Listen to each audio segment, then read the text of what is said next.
गेल साल सान्ताल हुल और बीरबांटा सिदु कानू चाँद भाईरो फुलो जानो उयहरते हला पश्चिम बांगला पनत पूर्व मेदिनीपुर जिला तमलुक रे भारी भरम साला हुल माह को मना पलाव केदा। ओना आखड़ा रे आडी सांगे आदिवासी हड़पन सेटर ताहें कतेर आखड़ा को साखी सभा केदा। चलो एनखान सान्ताल हुल बाबत अकय चेद को मेन कदा आंजम लगे बन। हुल हुई लेना 169 बछर मानां एनखान नीत हो चेदा आबो सान्ताल को मुद्रे चेदा आबो आदिवासी गाताक को मुद्रे हुल हुल हुल आते नीत बन हुल हुल होइया नोआ तहें आबो को उयहर रेना दिन कान ताबोना नोआ दो तहें शपथ हताव रेना दिन काना किरिया हताव रेना दिन काना चेदा से बांगमा 1855 रेना जहां नागाम आबो बन जाले इंग्रेज को दराय ते हाथ गेट शासन इंग्रेज को ब्रिटिश सरकार तहन रे नवा दिसम रे जोतदार जमीदार पुलिस बरबंदाज थाना को दारायते जे रड़ज कचलन जे नाहाचार अत्याचार भाषा माटी खन बन छुड़ल हजब कान तहे नवा दिसम खन बन लगा हजब कान तहे ओना को विश्व जहाँ हो सिदु कानू की होले नीत मा ओना दिसम फुरगल लगा आबो बोले गोकला गोसाफिन ताले आबो तो बोले स्वाधीन कना ताले स्वाधीन दिसम रे फुरगल लगा दिसम रे स्वाधीन मानवी स्वाधीन चेतना आते नीक छोटेदा आबो बोले हुल हुल हुल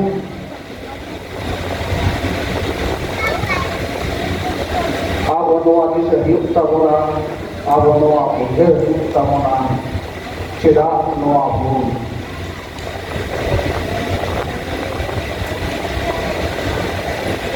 जहां सिदु कानू ताकिना नोआ हुल तालाते ब्रिटिश सरकारे बाध्य लेन तहे नवा हासा माटी रेना आईदारी एम लेकाते सीएमटी और एसपीटी एक्ट जहां बाबो बन बाड़ाया छपनागपुर टेनेंसी एक्ट और सान्ताल परगना टेनेंसी एक्ट नवा बारिया आईदारी तालाते आबो को आबोआ दिसम मुद्रे आबोआ राज लेकाते अपना शासन लेकाते आबो को नवा आईदारी को एमा बोलता है एनखान नवा आईदारी नाम किलो चेक बन नेल जामेदा 2018 साल रे झारखंड पनत रे जखन रघुवर दास बीजेपी सरकार शासन व्यवस्था से क्षमता तहेगान उन जह आबोरेन कॉर्पोरेट जगत रेन शिल्पपति को उनको को लगे आकवा शिल्प प्रसार खातिर जहां हासा दरकार ताको जे हासा चेतान रे आको कल कारखाना को बढ़ावा ओना को उहेर भाबित काते झारखंड पनत रे ओना सीएमटी और एसपीटी एक्ट नवा बारिया आईदारी रघुवर दास सरकार विधानसभा रे आईन पास होतो तालाते नवा बानार आईन के उच्छेद होते रेना को चेष्टा लिखा दिवस नाम परिचित विशेष उल्लेखযোগ্য যে স্বাধীন ভারতে এই তাৎপর্যপূর্ণ দিনটি প্রায় অবহেলিত হয়ে রয়েছিল। হুল দিবসের 100 বছর পরে কিছুটা গুরুত্ব দিয়ে এই দিবসটি পালন করা হয়। তাই আজ আমরা সাঁওতাল ভাই বোনেরা পূর্ব মেদিনীপুর জেলার সদর সরকারকে এই দিনটি উদযাপন করতে চলেছি। বাংলা তথা ভারতের স্বাধীনতা আন্দোলনে কৃষক বিদ্রোহগুলির উল্লেখযোগ্য হল সাঁওতাল বিদ্রোহ অর্থাৎ হুল বিদ্রোহ। হুল কথাটির অর্থ হল বিদ্রোহ। বলা হল এই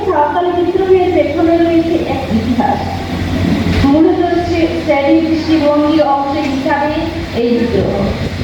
সাঁওতাল বিদ্রোহ বা ভূলের মূল প্রশ্ন জড়িত ছিল ভূমি ব্যবস্থার সঙ্গে। সাঁওতাল বিদ্রোহের মূল কেন্দ্র ছিল দামিনীকো। দামিনীকো এই ফরাসি কথাটির অর্থ হল পাহাড়ের মুক্তাঞ্চল। পাহাড় ও অরণ্যে ঘেরাও জঙ্গল রাজমহল সমৃদ্ধ এলাকা দিয়ে মধ্যযুগী আক্রমণকারীরা বাংলায় প্রবেশ করেছে। এই এলাকায় বসবাসকারীরা মূলত আরণ্যক জনগোষ্ঠী। এই জনজাতির মানুষরা মূলত শিকারজীবী, কৃষি কার্যে কখনো অভ্যস্ত হয়নি। ইংরেজ ইস্ট ইন্ডিয়া কোম্পানি শাসনকালে ইংরেজ সিভিলিয়ানরা ও জনজাতির মানুষদের কৃষি কার্যে আগ্রহী করার চেষ্টা করেও সফল হয়নি। তাছাড়া ওই জনজাতির মানুষরা ওই এলাকায় তাদের পুরুষানুকরণী অধিকারকে সমাজে ছেড়ে দিতে চায়নি। ইংরেজরা চেয়েছিল পাহাড় ও অরণ্য ঘেরাও ওই এলাকার মাঝখানে অবস্থিত সমতল ভূমিকে আবাদযোগ্য করা।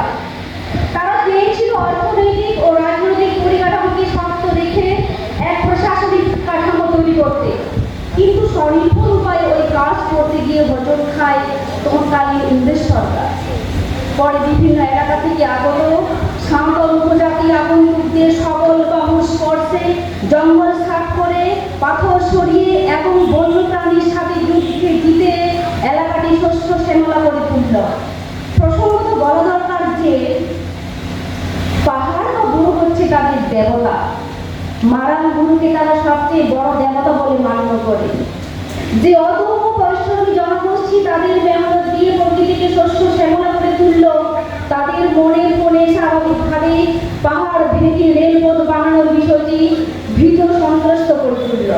সাম্রাজ্যবাদী ব্রিটিশরা ওই সাঁওতাল জনগোষ্ঠীকে ব্যবহার করে দামিনীকোতে নতুন নতুন জনগোষ্ঠী সৃষ্টি করল এবং ব্রিটিশদের মধ্যে অর্থনৈতিক লাভের ইচ্ছা ক্রমাগত বাড়তে থাকলো।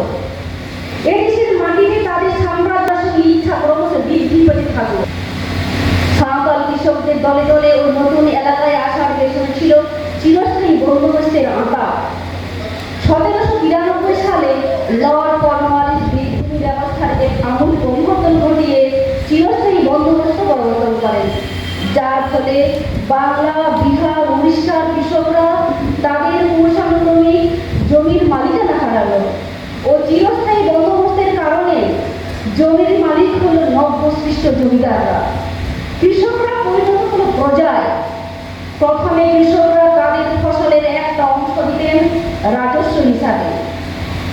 জমিদাররা এই ফসলের একটা অংশ পেতেন রাজস্ব হিসাবে। এখন থেকে ধার্য খাজনা মুদ্রায় দেওয়ার ব্যবস্থা প্রবর্তিত হলো। জনজাতি বা আধা জনজাতি সমাজের মানুষরা ঘাট পাহারা দিত এবং যুদ্ধের সময় পাইক হিসাবে যুদ্ধ করত। এসব ক্ষেত্র নগদে বেতন দেওয়ার ব্যবস্থা ছিল না। ওদের জন্য জমি দেওয়া হতো, বেতন হিসাবে ওই জমির ফসল ভোগ করত। চিরস্থায়ী বন্দোবস্ত চালু হওয়ার ফলে উক্ত জনগোষ্ঠী ও জমির মালিকানা হারালো। দামিনীকোর প্রশাসনিক কাজকর্ম চালনায় ইস্ট ইন্ডিয়া কোম্পানি সক্রিয় হয়ে উঠল। একজন সুপারিনটেন্ডেন্ট নিয়োগ করা হলো। তিনি হলেন ওই এলাকার সর্বময় কর্তা। খাজনা আদায়ের জন্য ওই লোক নিয়োগ করা হলো। এরা আবার এলাকার শান্তি শৃঙ্খলা রক্ষার জন্য দায়িত্ব পেলেন। তখন এদের বলা হতো দারোগা। এরা এলাকা ভিত্তিক বিচারের কাজ করতেন। 1810-11 সালে দুমকা ও তার পার্শ্বস্থ এলাকায় উড়িষ্যার ঝলভূম, বরাভূম, ছোটনাগপুর, পলাশী, হাজারিবাগ, মেদিনীপুর, বাঁকুড়া, বীরভূমের বিভিন্ন এলাকা থেকে এসে সাঁওতাল জনগোষ্ঠীর লোকেরা এই এলাকাতে বসবাস করতে শুরু করেছেন। ওই সময় বোমানোর হেমিল্টন জরিপের কাজ করতে এসে এইসব জানতে পারেন। 1836 সালে দেখা যায় প্রায় 427টি জমি পত্তন হয়েছে। ওই সময় সাঁওতাল জনগোষ্ঠীর লোকেদের আর্থিক অবস্থা বেশ সচ্ছল ছিল। এদের বাড়িতে প্রাণী সম্পদ ইংরেজদের মনে লালসার মাত্রা বাড়ায়। ইংরেজি লালসা শিখার যেমন এই জনগোষ্ঠী তেমনি নব্য জমিদারদের দমন পীড়ন বাড়তে থাকলো। আর সেই কারণে সাঁওতাল জনগোষ্ঠীর উপর এইসব মানুষগুলি হায়নাদের আক্রমণ নিয়ে গেল। পার্শ্ববর্তী জেলাগুলি থেকে আগত ফসলের ব্যাপারীরা এই এলাকায় ব্যবসার জন্য আসতে লাগলো। নিরক্ষর ও সাদাসিধা প্রকৃতির সাঁওতাল জনগোষ্ঠীর মানুষের কাছ থেকে ফসল কেনার নামে বঞ্চনা ও প্রতারণা শুরু করল। এইসব ব্যাপারীরা দু রকমের বাটখারা ব্যবস্থা করতেন। বড় হোক বা কেনারাম বাটখারা তারা ফসল কিনত, আর ছোট বউ বা টাকা দিয়ে ব্যাপারীরা তাদের জিনিসপত্র তো এইসব জনগোষ্ঠীর কাছে। শুধু তাই নয়, বাটখারা ভূমিতে সিঁদুর লাগিয়ে মানুষদের আকৃষ্ট করার চেষ্টা করত। বড় বউ বাটখারাটি ছিল বেশি ওজনের, আর ছোট বউ বাটখারাটি ছিল কম ওজনের। এগুলো অর্থাৎ এই বাটখারাগুলো রাস্তায় থেকে কুড়িয়ে আনা পাথর ছাড়া কিছুই নয়। এই জনগোষ্ঠীর মানুষরা কুড়ির বেশি সংখ্যা জানত না। এই ক্ষেত্রে ব্যবসায়ীরা সাঁওতালদের কাছ থেকে ফসল কেনার সময় 19 বলার পর আবার রাম অর্থাৎ 1 থেকে শুরু করত। একবার 20 বলো বাবু বলে চিৎকার করতো সর্বসর্গ হয়ে যাওয়া এইসব মানুষরা। ব্যবসার নামে ডাকাতি ও লুণ্ঠন শুরু করছিল। এইসবের পাশাপাশি তাদের উপর চলত মহাজনী ও জমিদের শোষণ। তাদের নিরক্ষরতার সুযোগ নিয়ে সমস্ত সম্পত্তি বাজেয়াপ্ত করতে শুরু করত জমিদার ও মহাজনেরা।